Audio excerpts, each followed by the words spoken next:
After we finally got the Sonic 3 movie trailer and my reaction to it, I feel like it's time to consider the top 5 things Paramount should and shouldn't do in Sonic the Hedgehog 3. Keep in mind, as always, this is my personal preference, and a lot of this, or any, could happen. All this is speculation from what we got from the trailer. If you like this video, do give it a like, and don't forget to check out the rest of my channel. Anyways, let's get started with number 5. Starting off at number 5, Shadow and Sonic going super like in Sonic Adventure 2. At some point in this movie, Sonic and Shadow must join forces to eliminate a potential foe that Eggman creates. Whether it's Metal Sonic, due to Sonic giving him one of his quills, or Chaos to follow up the story of the Echidna tribe, or whatever Eggman has cooking. And let's be honest, it is Eggman we are talking about. He's not going to join forces with Sonic forever. Number 4, bring in Amy or Rouge. A huge surprise to the movie was to bring in a new ally or rival to the series, and who better than Amy Rose or Rouge the Bat. Let me explain. At some point in this movie, Sonic will lose control of his emotions. This was heavily foreshadowed at the beginning of the trailer, and who better to bring him back to the light than Amy. As for Rouge, it's hard to know how she could be involved, perhaps to remind Shadow that he's not all bad, just to have had a very traumatic experience in life. Leaked online as a female actress with an unknown character in the credits. So it could be possible we will see one of these two in the movie, or none at all. It's hard to say anymore. Number 3, make a connection with Tom and Shadow. To make the plot work in Sonic 3, we need to know who eliminated Maria, and who better than Tom's father. Keep in mind, in the first Sonic movie, Maddie, or Pretzel Lady, mentioned how there is a Wachowski protecting Green Hills, Montana for over 50 years. But perhaps not always.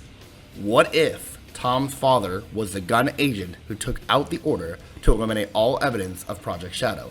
I'm just saying, it'd be super cool to see a connection between the two, and the timing seems to fit way too well. Number 2, Dark Sonic. In the beginning of the trailer, Sonic is reminded of a lot of what's happened to him, but he never has changed in his heart. During the trailer, we see Sonic get almost aggressive and desperate. Sonic seems to not be thinking straight throughout the trailer, and possibly the whole film. So what if at some point he turned into Dark Sonic? I know this point could be completely nonsense due to Dark Sonic being gone since Sonic X, but I personally love to see movie Sonic on a more serious and darker side temporarily during the movie. And also him fighting Shadow, I'd pay to see that 3 times over. And the number 1 thing that Paramount should do with Sonic the Hedgehog 3 is announce Silver at the end. Okay, I know what you guys are thinking. But with the Sonic universe getting bigger every day, what better way to introduce the next figure in the Sonic movie universe than Silver the Hedgehog? I know.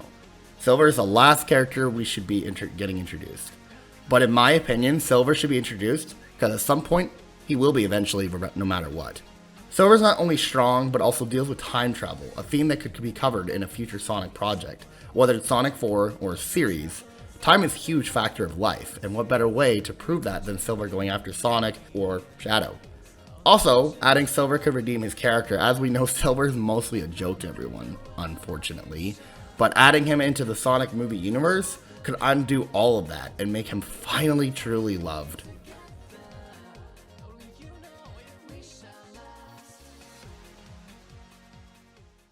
Alright, and now we're going to move on with the top 5 things that Sonic 3 should not do. And we're going to start off with number 5, Eggman. Jim Carrey leaves again. One point I was concerned with the Sonic 3 in development was, will Eggman return? Luckily, Jim Carrey does return, but is this just for Sonic 3 or for more projects?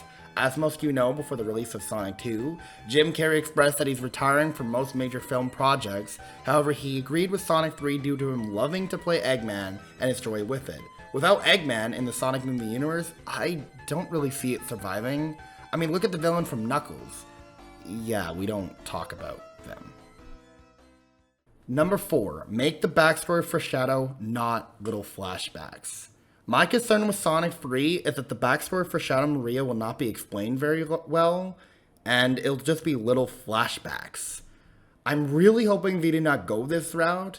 Have the movie open up with Shadow's backstory, maybe do some character development and explain some things, Not everyone going into Sonic 3 will know the whole character or Project Shadow as a whole. I feel like doing that would help the viewers and, of course, the new fans get into the character of Shadow. Plus, it would be a nice way to end the year of Shadow in a way like that.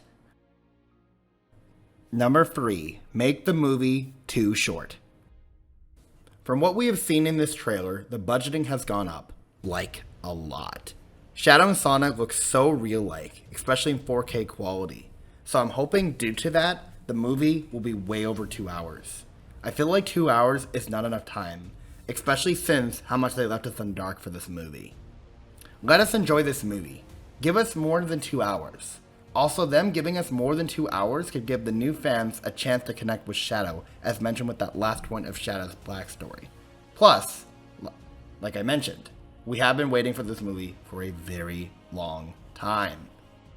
Number 2. Do not reuse too much material from Sonic Adventure 2.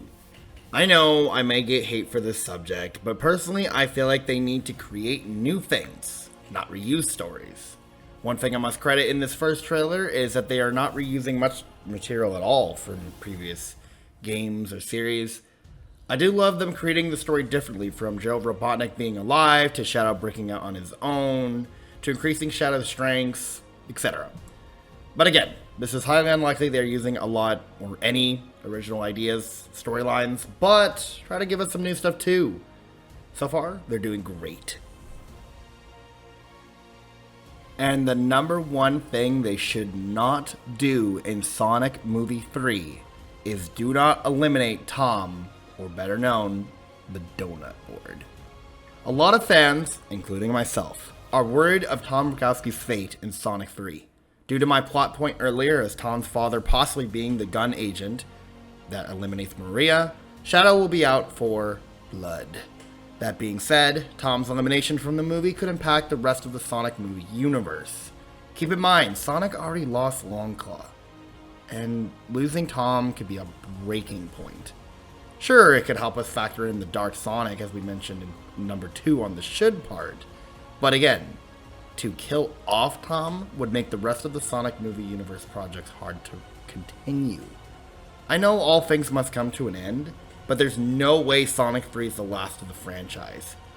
Heck, Paramount even said that they want to do more series or more movies in the future, but eliminating Tom could hurt this drastically. And so that's it. Do you agree with this list or disagree?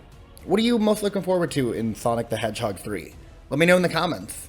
And again, thank you all so much for watching this video, and I hope to put more out like this in the future. And until then, I cannot wait until December 20th, 2024.